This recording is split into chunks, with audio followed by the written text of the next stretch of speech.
Good afternoon to all of you present in this class. Yesterday we were making the discussion about chapter number 5. Case study हम उसकी discuss कर रहे थे और chapter आपका था दैट वाज ऑर्गेनाइजिंग।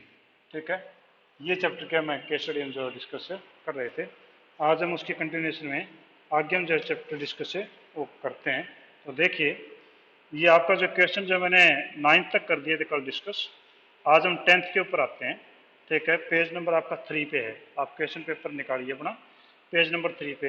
ये जितने मैं क्वेश्चन पेपर भेज रहा हूँ ना, आप इनको जो है डाउनलोड करके और इनको प्रिंट करवा लिया करें, क्योंकि ये आपके लिए एसेट है सदा के लिए। ये मान लो कि ये चीज़ें आपकी बीकॉम तक भी लास्ट तक भी आपको काम दे सकती हैं। ये केस स्टडीज आपके लगातार चलती रहेंगी, तो ये क्वेश्चन आपको जल्दी से मिलेंगे नहीं। ये जैसे तैसे करके अरेंज हो रहे हैं तो अच्छी बात है, तो आप इनको जो है प्रिंट जरूर करवा लें।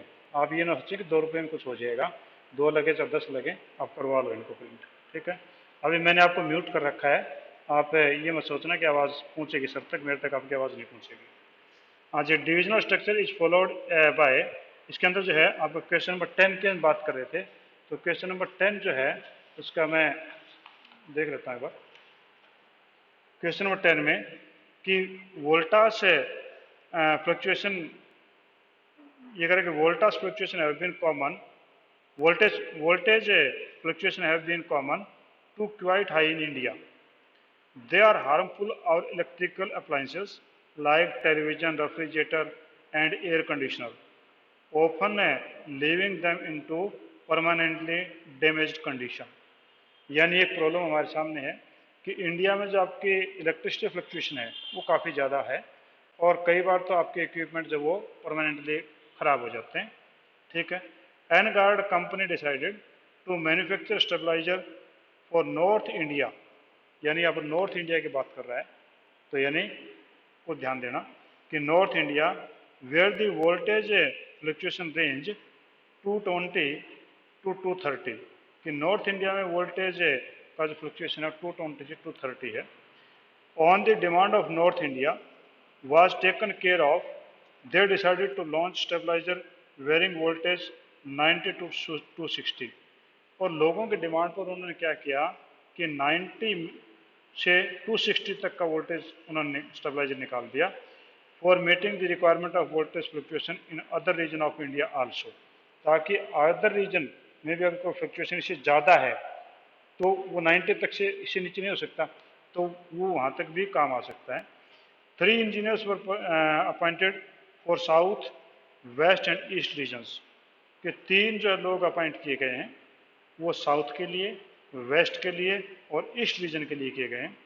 As the voltage was different in the 3 regions, क्यों किया गया ऐसा, क्योंकि तीनों रीजन के अंदर फ्लक्चुएशन जो वो डिफरेंट रेंज पे चल रही है। आपके कहीं पर 90 चल रही है, तो कहीं पर 230 चल रही है, कहीं पर और डिफर कर रही है, इसलिए 3 इंजीनियर्स उन्होंने अपॉइंट किए हैं। Though all the engineers were appointed to manufacture stabilisers, the product differed from region to region, और तीनों के तीनों इंजीनियर्स जो हैं वो आपके शामिल किए गए हैं मैन्युफैक्चरिंग के लिए, क्योंकि आपके रीजन टू रीजन जो है वो आपका डिफरेंट टाइप के प्रोडक्ट आपको चाहिए। तो पहला कहता है इसमें क्वेश्चन है, identify the organisation structure of Engard company. Engard company ने कौन सा स्ट्रक्चर जो है वो जो फॉलो किया है, यानी कि उन लोगों ने फंक्शनल किया है, डिविजनल किया, दो ही आपके सिलेबस में तो फंक्शनल किया, डिविजनल किया है। फंक्शनल में तो ये होता कि आपका जो है प्रोडक्शन डिपार्टमेंट एक अलग होता है, सेल डिपार्टमेंट अलग होता है, मार्केटिंग डिपार्टमेंट होता है, तो वो फंक्शनल में हो जाता है एज पर फंक्शन, जैसे कि हम दो क्वेश्चन पहले किया था। और डिविजनल में था कि एज पर रीजन और एज पर प्रोडक्ट।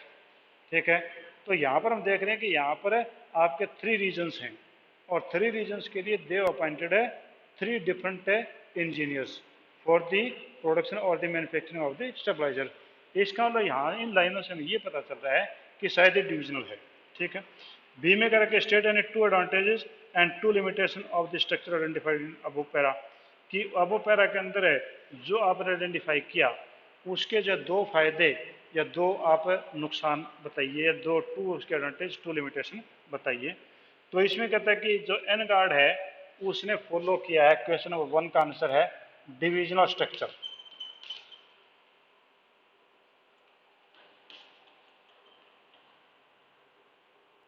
उन्होंने फॉलो किया है डिविजनल स्ट्रक्चर, ठीक है, क्योंकि डिफरेंट रीजन के लिए है और डिफरेंट प्रोडक्ट भी हो सकता था, तो उन्होंने ये किया है। तो डिविजनल स्ट्रक्चर की जो डेफिनेशन है वो आपकी जो थी, तो उसके अंदर इन बातों में पता चल रहा है कि they have appointed the 3 different engineers for the different regions. तो इससे हमें पता चल पा रहा है कि ये डिविजनल स्ट्रक्चर आपका है, ठीक है जी। दूसरा करके एडवांटेजेस, क्वेश्चन बी, ये क्वेश्चन ए था, क्वेश्चन बी में आप इस डिविजनल स्ट्रक्चर के 3 आपके जो है वो बताइए एडवांटेजेस और 3 डिसएडवांटेजेस ना 2।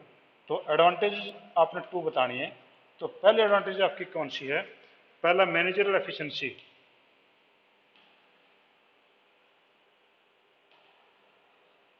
Managerial efficiency.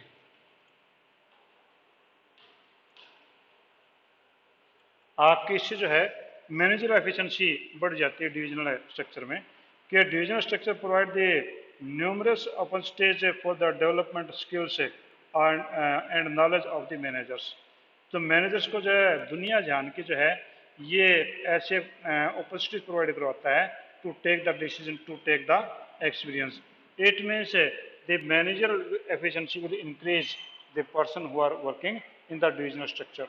Means if a person who is the head of the division, naturally he faces a lot of the problems and he himself take the decision for that problems. It means he become efficient to deal with such type of the problems. It means there will be managerial efficiency. तो managerial efficiency आपकी इससे बढ़ जाती है। तो पहला advantage इसका ये है। दूसरा मेजरमेंट ऑफ परफॉर्मेंस, सेकंड आपके पास में है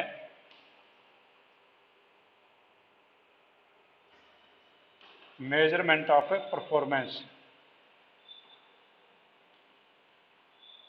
measurement of performance, divisional structure के अंदर you can measure the performance of the organisation because the single person is liable for all that type of the activities of a division. It means if the division or if the organization is in profit or the loss, it means that can be measured in a performance. In divisional structure, the performance of each of the division are judged on the basis of the profit or loss during a particular period.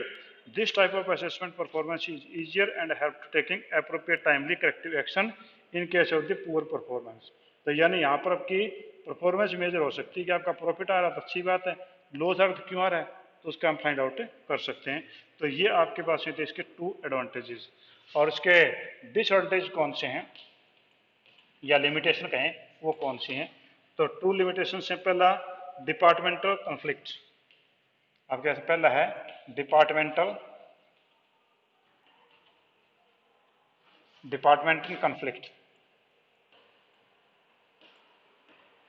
आपके department के बीच में conflict हो जाता है कि department conflict का मतलब कि इफ देयर 2 डिवीजन और 2 departments, naturally when the head of the company means president of the company call all the unit heads and when they prepare the budgets then there will be naturally the tussling in the different of divisions.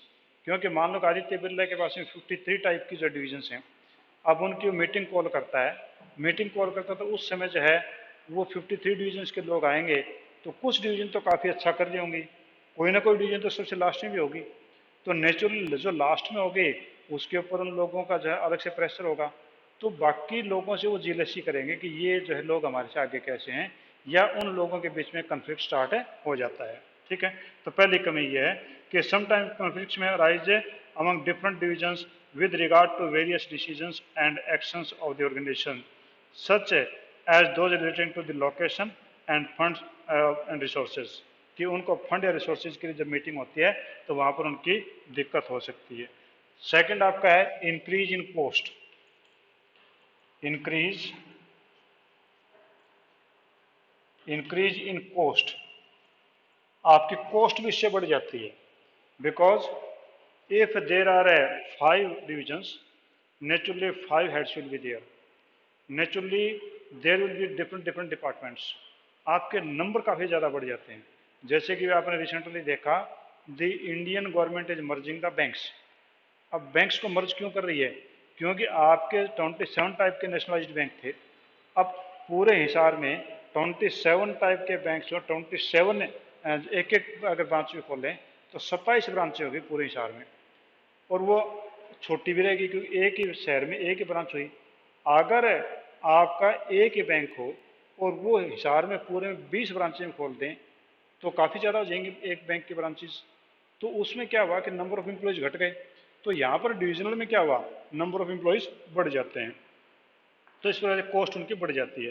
कि there exist the similar function structure under the each division the same set of functions are performed under the each department।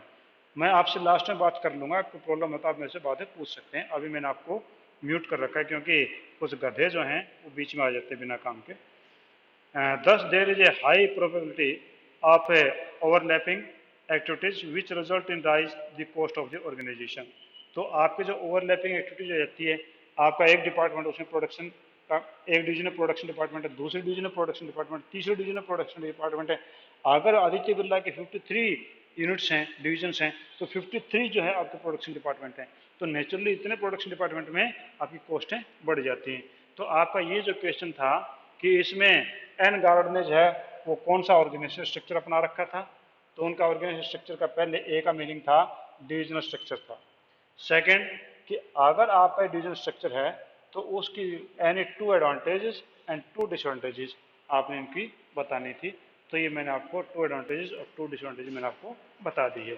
फिर भी कोई problem आएगी तो मैं mic on कर लूँगा, उस समय आप मेरे से पूछ लेना। हाँ जी, अगला 11th कह रहा है कि as the head boy and head girl of Trakshe public school, Deepak Chugh and Deepika Chawla have been given the responsibility of hosting the Teachers' Day program in the school. In order to conduct the program in systematic way, Deepak and Deepika called a meeting of student council। Student council समझते होंगे ना, जो आपके head boy head girl आपके class के जो क्या नाम उनको बोलते हैं, प्रीफेक्ट हो गए, आपके स्कूल कैप्टन हो गए, वो सारे जितने भी आपके इसको स्टूडेंट काउंसिल बोली जाती है, तो उन लोगों ने स्टूडेंट काउंसिल की जो है मीटिंग बुलाई। In meeting they decided about the content of the programme. उन्होंने मीटिंग में जो है प्रोग्राम कौन कौन से कंटेंट होंगे, इन प्रोग्राम में क्या क्या चीज़ें होंगी, वो उन्होंने जो डिस्कस की। ठीक है, taking into condition the different available alternatives and choosing the best alternative among them. और उन्होंने जो है कंटेंट से देखने के बाद में ये कंसिडर किया कि कौन से अल्टरनेट हमारे पास में उनको कैसे हम चुन सकते हैं with pre determined schedule made by them. और ये शेड्यूल जो है उन्होंने पहले से ही तैयार कर लिया। इसका मतलब है thinking in advance, means planning का कोई इनको मैटर है यहाँ। ठीक है, after they group the similar activities into main. अब उसके बाद में सिमिलर एक्टिविटीज को जो एक मेन ग्रुप में कर दिया, इसका डिपार्टमेंटलाइजेशन स्टार्ट हो गया, यानी ऑर्गेनाइजिंग आ गया इसमें। कैसे, स्किट ग्रुप अलग होगा, चेयर्स ग्रुप अलग होगा, instrumental music group and contemporary dance group ये अलग होगा, यानी इन्होंने अलग अलग एक्टिविटीज़ को इन ग्रुप में बांट दिया। Then each group was placed under a charge of council member in accordance with his her skill and competency. और फिर हर एक ग्रुप को जो है काउंसिल मेंबर की देख रेख में जो उसके काबिल था, जिसमें इसका इंटरेस्ट था, वो यूनिट उसको दे दी गई है, यानी उसको डिपार्टमेंट का हेड बना दिया गया, एक प्रकार से हम ये मान लें।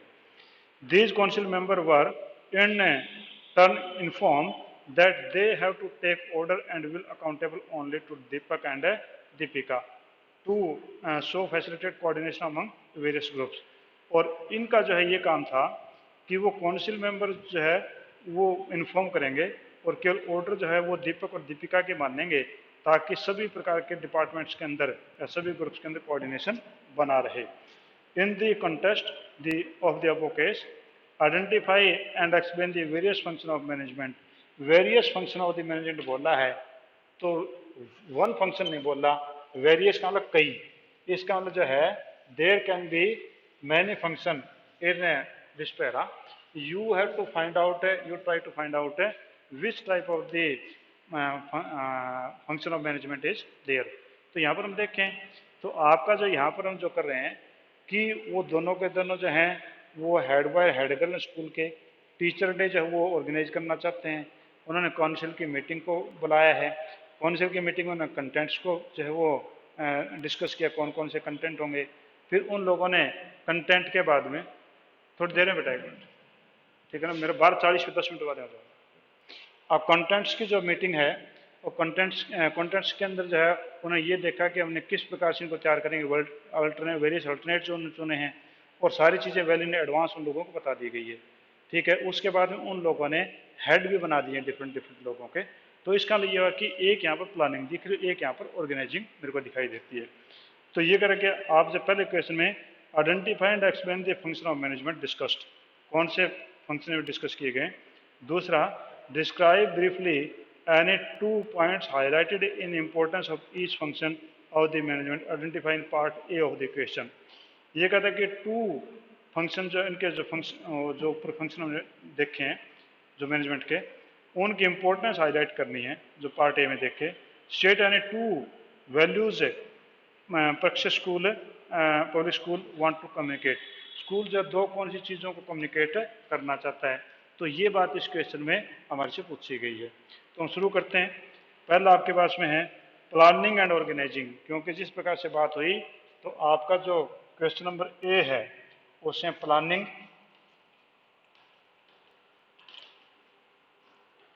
And organising,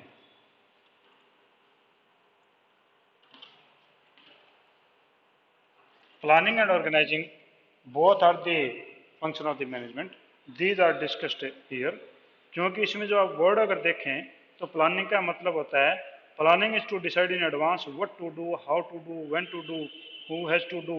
it is one of the basic managerial function, thus it involves the setting objective and developing appropriate course of action achieve these objective।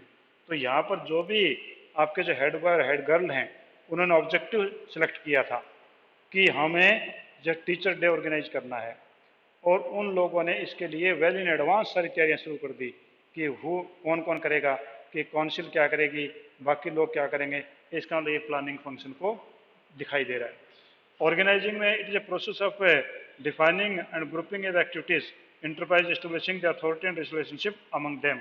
तो यहाँ पर दूसरा जो वो कह रहा है कि they have prepared the different departments, skit department, dance department, music department, and one of the council member is headed these departments, and they will take the order from the head boy and the head girl for the coordination। इसका मतलब क्या कि ये organising को दिखाई दे रहा है। ठीक है जी। दूसरा आपके पास जो क्वेश्चन था इंपॉर्टेंस ऑफ प्लानिंग फंक्शन, ठीक है, तो आपके इन दोनों के दो दो बतानी है। तो इंपॉर्टेंस बतानी हमने, इंपॉर्टेंस ऑफ प्लानिंग, प्लानिंग की इंपॉर्टेंस आपने देनी है। तो प्लानिंग की इंपॉर्टेंस है कौन सी होंगी। पहला है प्लानिंग प्रोवाइड्स डायरेक्शन, पहला है प्लानिंग, आपने इंपॉर्टेंस पढ़ी होंगी, प्लानिंग प्रोवाइड्स डायरेक्शन। प्लानिंग जो है वो डायरेक्शन प्रोवाइड करती है, क्योंकि प्लानिंग में पहले बोला गया ना कि what to do, when to do, how to do, where to do, by whom to do. It means है they are providing the directions, तो वो आपको डायरेक्शन देते हैं। ठीक है जी। दूसरा planning reduce the risk of uncertainty, planning reduces risk of uncertainties। Planning जो है वो अनसर्टेनिटीज के रिस्क को खत्म कर देती है, because we pick up all the alternates which is more suitable for us. It means we are minimising the risk, हम रिस्क को मिनिमाइज कर रहे हैं। हमें पता है कि कौन कौन सी चीज़ें जो है वो हमें रिस्क वाली हो सकती हैं, उसके लिए हम पहले से अल्टरनेट देख लिए कि अगर हम काम कैसे करें तो हमें रिस्क कम होगा, इससे करें तो कैसे होगा, इससे करें कैसे होंगे।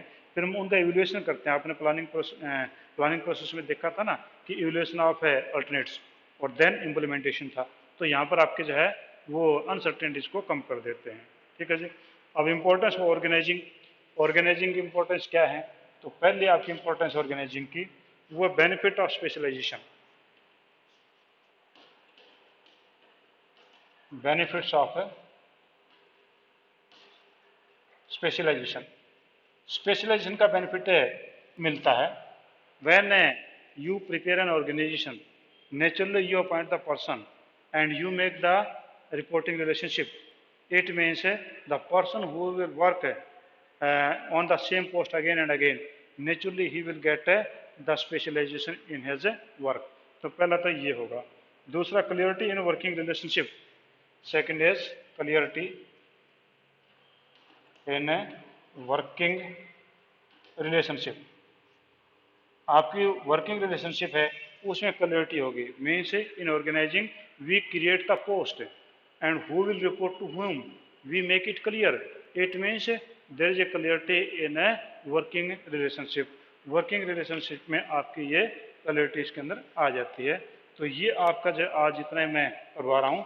किसी को कोई अगर कोई पॉइंट पूछना है तो मैं अभी जो है अपनी तरफ इसको ले लेता हूँ और उसके बाद में आप मेरे से क्वेश्चन पूछ सकते हैं कि कौन कौन से आपने कोई प्रॉब्लम है तो वो आप मेरे से ले सकते हैं। ठीक है जी। तो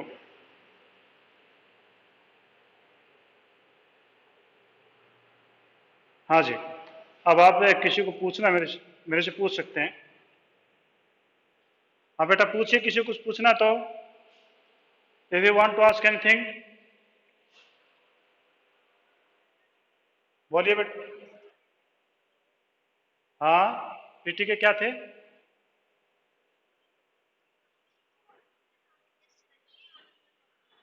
हाँ ये भी आपकी प्रॉब्लम ही है, क्योंकि अभी तो ये बोला गया है, मैंने पूरा तो 12:40 पे सर से मिलूंगा जा करके अभी, तो मैं उसके बाद में आपको जो है व्हाट्सएप के ऊपर डाल दूंगा कि क्या क्लियरिटी है, क्या वो चाहते हैं।